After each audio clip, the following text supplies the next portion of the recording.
Nessa vida tudo se acumula.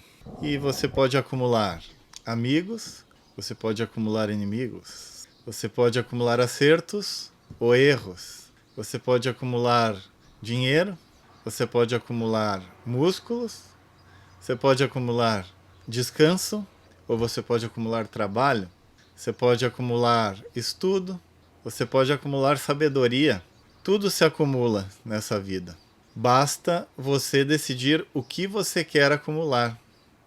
Você já pensou no que você quer acumular? Porque pensa bem, se você pretende acumular algo, também é importante que você saiba com quem você está andando, né? Porque se você anda com pessoas de negócio, você vai acumular dinheiro. Se você anda com jovens da noite, você vai acumular ressaca? Não sei.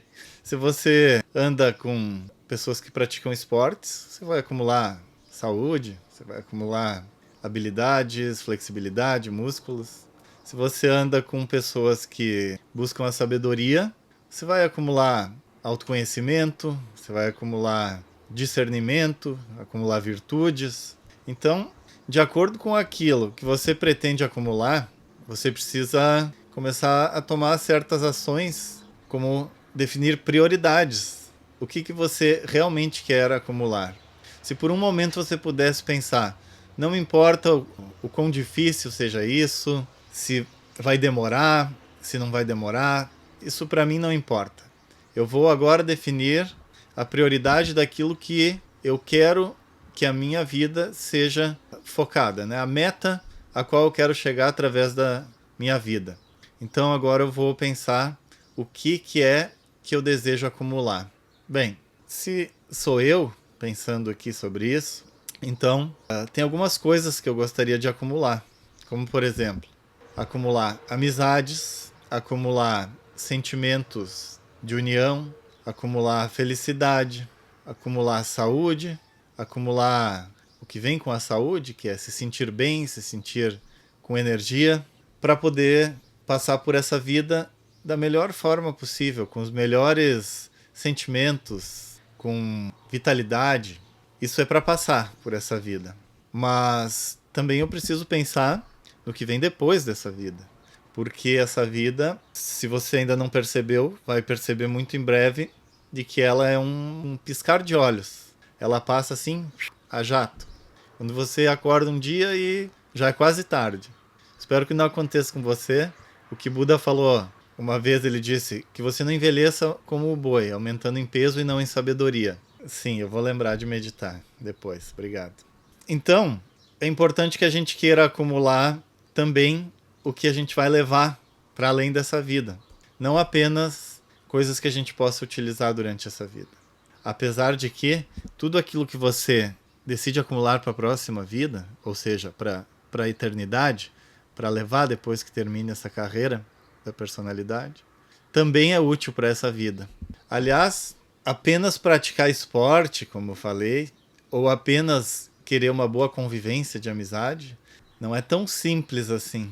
Na verdade, existem graduações de qualidade em todas essas metas. Por exemplo, você pode praticar um esporte com a mentalidade de vencer a qualquer custo, passando por cima de quem tenha que passar, forçando o seu corpo até um nível que possa machucá-lo, ou tensionado ao invés de fluido. Em vez de flexibilizar e descondicionar o corpo, você pode estar com ele tensionado, agredindo o seu próprio corpo. A amizade e amor pode se transformar facilmente em ciúme, em apego. E o que define a diferença entre ciúme e apego, ou uma amizade genuína e um amor genuíno, e o que define um movimento fluido, uma prática do esporte onde todos vencem juntos ao invés de um querer passar por cima do outro? O que define isso são as mesmas virtudes que eu acabei de falar, que são virtudes atemporais, as virtudes da alma, aquela que vão ir com você pela eternidade. Então, pensando assim, talvez nós devêssemos focar em acumular aquilo que a gente pode levar conosco, ou seja, aquilo que vai se transformar no material da nossa própria alma, na luz da nossa própria alma. São as virtudes, são a vontade, a força de caráter, a pureza, a limpeza do nosso coração, a diminuição dos nossos instintos, aquilo que faz com que a gente queira vencer a qualquer custo, ou que a gente agrida a nós mesmos por um objetivo que pode nem ser válido. Então, se você quer acumular virtudes, para você poder identificar as virtudes, é preciso ter um certo grau de sabedoria. Então é preciso você se tornar antes um buscador da sabedoria. E não só buscador, mas um encontrador de sabedoria. E um identificador de sabedoria. Porque como você vai encontrar e identificar algo apenas buscando? Você tem que fazer mais do que só buscar. Você tem que achar e saber quando achou também. Então, pensando assim, talvez nós devêssemos também acumular a visão dos que já encontraram a sabedoria. Estudar aqueles que já encontraram a sabedoria. E quem são esses? Bom, são aqueles que se autorrealizaram ao longo da sua vida e que se tornaram um exemplo de tudo aquilo que um ser humano pode e deve se tornar e que passaram pela prova do tempo, que aquele conhecimento que eles adquiriram, aquela pessoa a qual eles se tornaram, depois que eles se foram, ainda continuou sendo um exemplo de como se deve viver a vida, de o que realmente importa, de o que modifica para melhor, do que traz o belo para o mundo, do que traz o bom para o mundo e o que traz a justiça para o mundo. Essas pessoas que deram esses exemplos de o quão bonito, o quão justo, o quão bom pode ser um ser humano, são os exemplos de quem encontrou essas virtudes e essa sabedoria que a gente tem que buscar encontrar e reconhecer quando encontrar. Então, nesse sentido, deveríamos estar estudando aqueles grandes sábios da humanidade. Aqueles seres que buscaram não apenas reconhecimento pessoal, que souberam dar o devido crédito àqueles que estavam no caminho correto. Até o próprio Jesus Cristo, sempre que fazia um, entre aspas, milagre, eu digo entre aspas porque não existem milagres. Milagre é apenas quando alguém não entende a lei da natureza que pôde realizar aquele ato, então chama de milagre porque não entendeu, seria como mágica. Mas Jesus, quando realizava um milagre, ele sempre dizia, a tua fé te curou. E isso significa que cada pessoa pode acumular também um poder que Jesus chamava de fé, que outros chamavam de outros nomes, porém é algo que é uma determinação inflexível. É o poder de mudar o mundo, é o poder de mudar a si mesmo, é o poder de renovar todas as coisas. Ainda citando Jesus, eu acho essa frase fenomenal, quando de fato o ato é consumado, né? Nessa história em que ele morre, antes de morrer ele diz, assim eu renovo todas as coisas. E por que ele diz isso? Porque com um ato de tal desapego, abnegação, amor pela humanidade, esquecimento de si mesmo, do seu pequeno eu, para dar um testemunho de um ato de total generosidade, com essa ação ele simplesmente renovou a forma como nós podemos enxergar o mundo. Antes enxergando como olho por olho, dente por dente, pague o mal com o mal, o bem com o bem, não mais essa visão de mundo se mantinha vigente.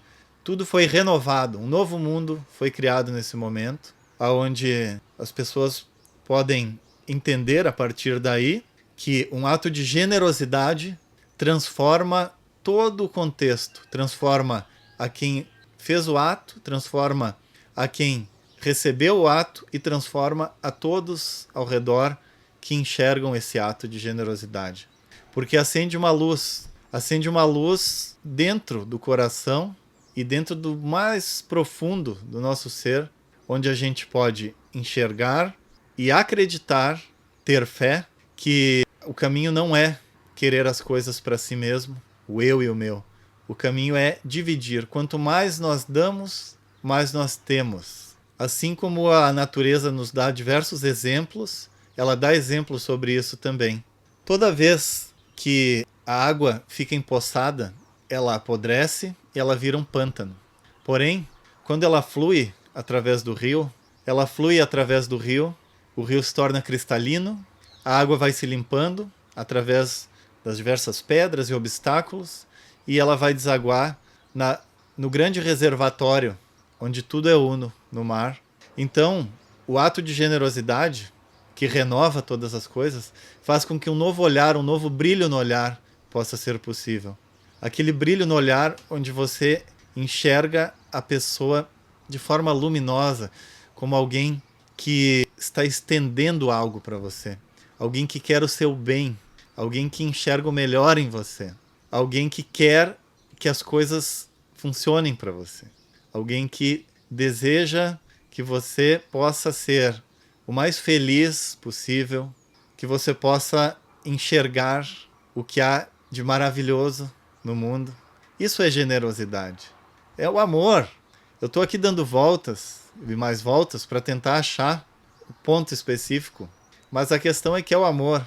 O amor reúne tudo isso. O amor é o querer bem para todas as pessoas, para todos os seres, para todas as coisas, para toda a vida que permeia todos os átomos. A vida que vibra em todos os átomos, a luz que brilha em cada criatura e o amor que tudo abrange na unidade. Então o que você quer acumular? Você quer acumular egoísmo? Você quer se tornar cada vez menor, cada vez um núcleo menor, menor e menor, separado de todo o resto, perdido nas suas crises existenciais, nas suas tempestades internas, na sua depressão? Ou você quer se tornar cada vez maior, cada vez abrangendo mais e mais e mais, até abranger o universo inteiro dentro da sua generosidade, dentro das suas conexões com todo o resto do que existe? Eu acho que nos tornarmos cada vez mais generosos, cada vez mais amorosos, belos, bons, justos, verdadeiros, puros, corajosos, destemidos, abnegados, temperantes, todas as virtudes possíveis, até se tornar um próprio Deus de tão luminoso, de tão generoso, de tão virtuoso, de tão puro, de tão amoroso que você se torna. Não há limite para onde você possa crescer nesse sentido. Esses grandes seres da humanidade nos mostraram, não existe limite. Continuando citando exemplos do cristianismo, já que eu estou usando esse exemplo hoje, Deus está dentro de vós. Deus é tu mesmo. Porém, esse Deus está encarcerado porque você acumulou muita sujeira ao redor dele até tampar. Tem um desenho, acho que é As Aventuras de Chihiro, ou As Histórias de Chihiro, em que ele vai para um mundo espiritual, um plano astral, e ali eles têm um lugar que eles... Assim, é uma casa de banho para os espíritos. E aí chega um monstro todo sujo, e aí Chihiro começa a limpar aquele monstro, limpar e tirar sujeira e tirar sujeira. Depois de tirar toda a sujeira, sai dali um elemental lindo, brilhante, como se fosse uma fada. Um elemental do rio. Era o elemental do rio, mas o rio estava poluído. Então, por cima daquele elemental brilhante, tinha um monte de sujeira. E assim é com nós mesmos também. A gente vai acumulando sujeira, por falta de ter quem nos ensine como limpar essa sujeira. Mas a gente pode acumular trabalho de purificação. A gente pode ir se purificando, limpando a sujeira, até que sobre apenas aquele Deus interno, brilhante, amoroso, e que tudo pode no seu amor, na sua generosidade. Esses somos nós mesmos. Quando a gente limpa e purifica toda a sujeira que está por cima. É preciso ter coragem. Não pense que você vai começar a limpar e ninguém vai vir do seu lado dizer: o que você está fazendo? Você vai parar de viver agora? E se você perguntar: como assim? O que você está chamando de viver? O que é vida para você? Não sei. Não sabe. Porque está acumulando qualquer coisa. É preciso ter coragem. Mas é possível também, se você acha que ainda tem pouca coragem, é possível acumular coragem através de atos corajosos, atos generosos, atos de criatividade, de abertura de si mesmo, de mostrar quem você é realmente, sem uma máscara de autoproteção. Então, fica aí a reflexão. O que você está acumulando? E o que você quer acumular? Os próximos dias, meses, anos e vidas, você vai ter somente aquilo que você acumular. Então reflita, o que você quer acumular? Quais são as causas que você vai gerar hoje para gerar os resultados que você quer amanhã, tá bom? Espero que tenha sido proveitoso. Não esqueça de se inscrever, ativar o sininho e não esqueça que todos os dias às 19h no canal Sociedade Teosófica no YouTube tem aulas dos mais diversos assuntos para quem deseja acumular virtudes e sabedoria, acumular autoconhecimento e todas as coisas que pertencem à alma. Então, espero que tenha sido proveitoso e até mais.